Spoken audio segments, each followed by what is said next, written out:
വിദ്യാർത്ഥി ചേരുന്നുണ്ട്. CBSE സിലബസിൽ പഠിച്ച വിദ്യാർത്ഥിയാണ്. പേര് പറയാൻ അവർ ആഗ്രഹിക്കുന്നില്ല, എങ്കിലും പ്രതികരിക്കാൻ തയ്യാറാണ്.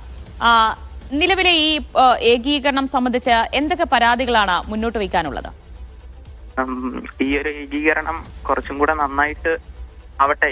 ഇപ്പൊ ഈ ഒരു റാങ്ക് ലിസ്റ്റിന്റെ പുതിയ ഈ ഒരു ഹൈക്കോർട്ട് നിയമം വന്ന സ്ഥിതിക്ക് അത് ഇതിലും നന്നായി തന്നെ വരട്ടെ എന്നാണ് ഞാൻ ആഗ്രഹിക്കുന്നത്. ആദ്യത്തെ ഒരു സ്റ്റാൻഡേർഡൈസേഷൻ അവർ മാറ്റി.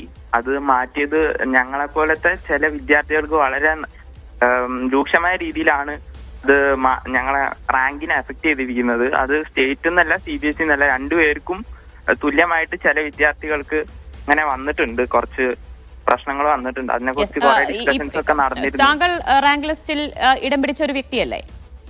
അതെ.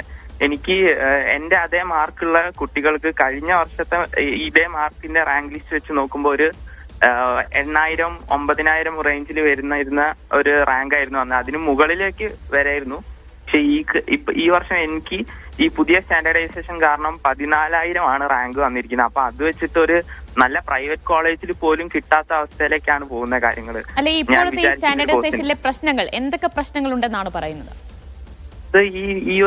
ഈ പുതിയ സ്റ്റാൻഡേർഡൈസേഷനിൽ അവര് എന്താ പറയാ, ഒരു സ്റ്റാൻഡേർഡൈസേഷൻ എന്നുള്ള രീതിയിൽ മാർക്കുകൾ മാറിയിട്ടില്ല.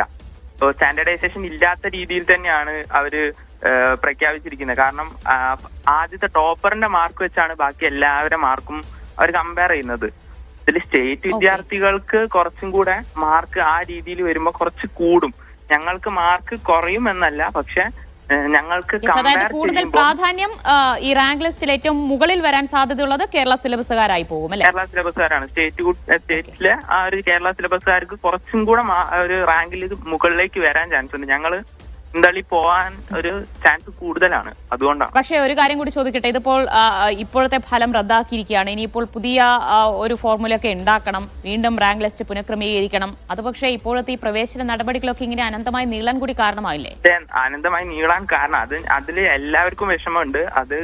പക്ഷെ അതിന് ഇവര് ആദ്യം തന്നെ അതൊന്ന് ശരിയാക്കിയിട്ട് ചെയ്താൽ മതിയായിരുന്നു. ഇപ്പൊ ഇങ്ങനെ പുതിയൊരു സ്റ്റാൻഡേർഡൈസേഷൻ ഒന്നും ആ ഒരു അവസാന നിമിഷത്തിൽ ഒരു 4 സമിതിയൊക്കെ വെച്ച് അങ്ങനെ കൊണ്ടുവരേണ്ട ഒരു ആവശ്യത്തിനേക്കാൾ നല്ലത് ആ ഒരു ഈക്വൽ ആയിട്ട് പറഞ്ഞു വരുന്നത് ഇക്കാര്യങ്ങളെല്ലാം തന്നെ നേരത്തെ തന്നെ വ്യക്തമായി പരിശോധിച്ച ഒരു തീരുമാനം എടുക്കേണ്ടതായിരുന്നു. ഇത് വളരെ വൈകിയുള്ള സർക്കാരിന്റെ ഇടപെടൽ.